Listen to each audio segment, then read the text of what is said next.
तो हमारा जो थर्मामीटर है परमार्थ का, वो स्मृति है, अखंड स्मृति, एक तार स्मृति, अंदर ही अंदर चल रही। सेवा कर रहे, अंदर ही अंदर स्मृति चल रही। एक साधक है, भगवत प्राप्ति करना चाहता है, परंतु उसे विषय भोगों में बहुत आसक्ति है। विषय भोग मिल जाने पर वो भगवान को छोड़ देगा। असल में वास्तविक वो भगवान का शरणागत नहीं हुआ। नहीं तो विषय भोग भगवान का स्मरण नहीं छुड़वा सकते, ये पक्की बात है। चाहे जितना सुंदर विषय भोग हो, यदि शरणागत है तो उसकी स्मृति में बाधा नहीं पड़ सकती। अगर शरणागत है और विषय भोग भी है तो भी उसे भगवत प्राप्ति हो जाएगी। शरणागति बहुत, तो हमने पूरे जीवन में अपने शरणागति को पाया है कि शरणागति ही बहुत जोर का है। एक दृष्टांत में आपको सुनाते हैं, कई बार सत्संग में सुनाया है कि जगन्नाथ जी के निजी पार्षदों में सेवक थे, तो उनका वैश्या से संपर्क हो गया। हरिवंश महाप्रभु कहते हैं ना जानो छिनांत कवन बुद्धि घटे प्रकाशित, छुटी चेतन जो अचेत तेऊ मुनि भय विश्वासित। जो इस चैतन्य जगत से अचेत समाधि को प्राप्त महापुरुष, उनको भी विषय ने अपने अधीन कर लिया।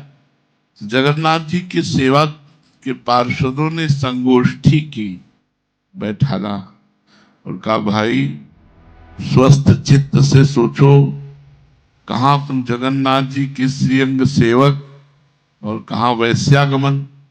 तो बहुत मलिन कार्य है, इसलिए दिमाग ठीक करो और ठाकुर जी की सेवा स्वीकार करो, या फिर वैश्या को स्वीकार कर लो। संपत्ति थी ही, तो उन्होंने ठाकुर जी को छोड़ दिया और वैश्या को स्वीकार किया। और शरणागति इतनी जोर की तो ठाकुर जी की चरण पादुका ले गए थे जगन्नाथ जी, और रोज सुबह चरण पादुका रखते, प्रभु मैं इतना नीच विषयी हूं कि आपको छोड़ दिया और विषय स्वीकार कर दिया। अब मेरी हिम्मत नहीं है, मैं विषयों का त्याग करके पुनः आपकी सेवा में आ सकूं। वैसे पूरा जीवन अब मुझे छूने को नहीं मिलोगे आप, मुझे पता है। कभी कभी बहुत रुदन भी कर देते, ऐसा थोड़ी कि एकदम छूट जाएगा सब। जब उनका शरीर पूरा हुआ तो भगवान जगन्नाथ जी ने अपने पार्षदों से कहा कि हमारे जैसे पार्षदों की अंत्येष्टि क्रिया होती है, वैसी अंत्येष्टि क्रिया उनकी करो, वो हमारे सेवा में आए हैं। उनका प्रभु, वो तो वैश्यागामी, आपको छोड़ दिया, वैश्या को स्वीकार किया, तो ऐसे तो बोले जीव का स्वभाव है, वो हमें छोड़ सकता है, लेकिन हमारा स्वभाव नहीं है कि हम उसे छोड़ दें। इसलिए हम साधन पर जोर नहीं देते, हम शरणागति पर जोर देते हैं। ये देखो शरणागति का चमत्कार, उसने प्रभु को छोड़ दिया, लेकिन प्रभु ने वही पद दिया, वही सब जो एक महाभागवत थी, घोर वैश्यागामी थी, शरणागति पर। जो भगवान को तो प्राप्त करना चाहता है, विषय भोगों में अत्यंत आसक्त है और मनमानी विषय भोग मिलने पर भगवान को छोड़ देता है, ऐसा भी एक साधक होता है। वो कई जन्मों में जाकर भगवत प्राप्ति करता है।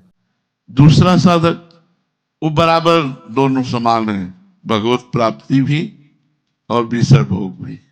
एक में विषय की बाहुल्यता है, पहले वाले में ये विषय भोग भी चाहता है कि पर्याप्त जो मैं चाहूं विषय भोग मिलता रहे, भगवान का भजन भी होता है। ये दोनों में बराबर भाव रखता है, विषयों में भी और भगवान में भी। इसे भी जन्म लेना पड़ेगा। शरणागति शब्द यहां हम नहीं बोल रहे, यहां साधन शब्द बोल रहे। अगर शरणागति है तो सब कुछ हो सकता। कृपा कब किस पर कैसे हो जाए इसका कोई निर्णय नहीं होता। तीसरा साधक है जो भगवान की प्राप्ति चाहता है, पर न त्याग है, न तपस्या है, न शरणागति है, बिना कुछ किए ऐसे मिल जाए भगवान, कहते हैं इसको भी कई जन्म लगेंगे, क्योंकि तत्परता आनी चाहिए ना, इसको कई जन्म लगेंगे। चौथा साधक है जो भगवान को तो प्राप्त करना चाहता है, प्रयत्न भी करता है, पर बहुत जल्दी प्रयत्न करके उब जाता है, इतने दिनों में कुछ अनुभव नहीं हुआ, इसको भी जन्म जन्मांतर भी लगेगी। बहुत सुलझ कर सत्संग क्या होता है, सुलझा देता है। पांचवा साधक है जो भगवान के लिए साधना करता है, परंतु उसे विश्वास नहीं है भगवान में, भगवान पर विश्वास नहीं है, लोगों पर विश्वास है, रुपए पर विश्वास है, अपने साधन पर विश्वास है, पर भगवान पर उसे भी इस जन्म में भगवत प्राप्ति नहीं होगी। छठवां साधक जो पूरी तैयारी से साधना करता है, भगवान पर विश्वास है, परंतु संपूर्ण रूप से समर्पण की तैयारी नहीं कर पा रहा, तन समर्पित, मन समर्पित, प्राण समर्पित, बुद्धि समर्पित, ये मेरी वस्तु है जो जिसे मैं कहीं भी रख सकता हूं, ये वस्तु बोलेगी नहीं कि तुम मुझे कहां रख रहे हो, क्योंकि ये मेरी वस्तु, बस इसी मेरेपन को प्रभु में दे देना है, इष्ट गुरु में। देखो पूरी तैयारी साधना कर रहा है, तत्परता पूर्वक, भगवान पर विश्वास भी है, पर समर्पण नहीं, इसे भी इस जन्म में भगवत प्राप्ति नहीं होगी। हम इसीलिए बार बार जोर देते हैं समर्पण पर, इससे जोई जोई प्यारो करे सोई मोहि भावे। सातवां साधक है भगवान के लिए पूर्ण विश्वास है, सब कुछ समर्पण करने का उत्साह है, परंतु मान बड़ाई यश कीर्ति की चाह है, हमारा नाम हो जाए, नाम रोशन हो जाए, हमारा यश कीर्ति हो, इसको भी इस जन्म में भगवत प्राप्ति नहीं। हमें लगता है इन्हीं नंबरों में है हम सब, देख लो, एक नंबर है जो इन सब नंबरों को डिलीट कर देगा, शरणागति। ये सब हो और शरणागति हो तो सब डिलीट हो जाएगा, सब खत्म हो जाएगा, इसीलिए हम शरणागति पर जोर देते हैं।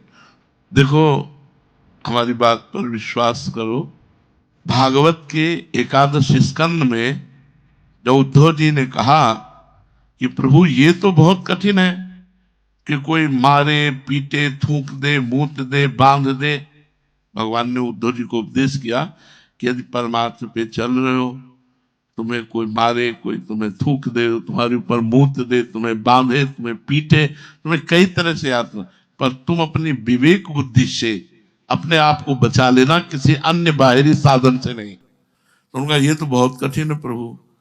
तब एक तितुक्षु ब्राह्मण की कथा कही।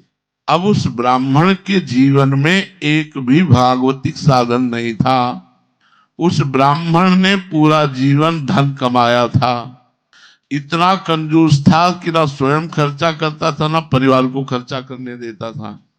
दैवी को पैसा हुआ, आग लग गई, राज को पैसा हुआ कि उसकी संपत्ति छीन ली गई, परिवार का को पैसा हुआ कि सब उसे त्याग दिए, एक क्षण में भगवत प्राप्त हो गया था।